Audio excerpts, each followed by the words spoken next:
folks, welcome to MakerQuest. I'm going to do a short video on vectors again. There's a lot we can do with vectors.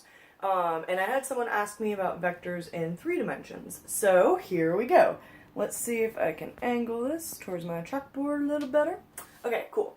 So if we're going to deal with 3 dimensions, it helps to draw a space that's representative. So usually the way that we can do that is we draw a coordinate system like here.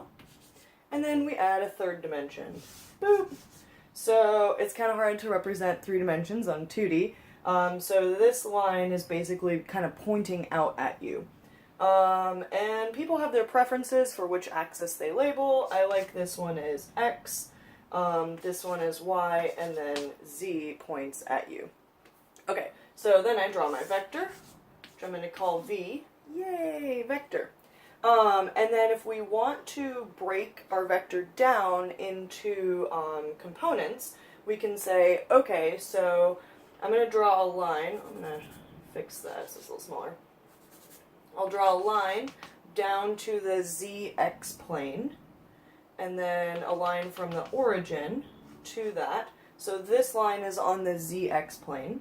This one is on the YX plane. And then I can break my vector into components. So basically, this distance here, let's call that C. Let's call this distance, so that distance A, and then the height is going to be B. And the reason why I did that, you'll see in a second, is because then I can write my vector V equals A I hat plus B J hat plus C K hat. So A is a number. It's a variable, but it's representative of a number.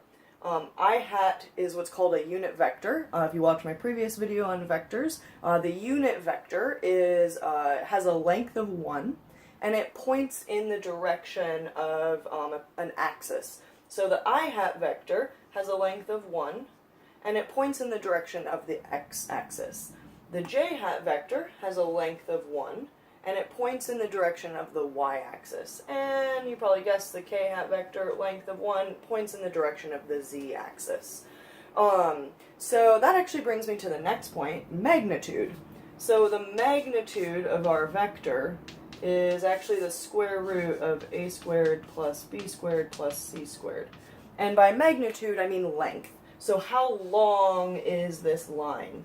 If I were walking along the line, how far would I go? Of course, you'd have to give me units also. So if you were to calculate this, it would tell you how far you would go.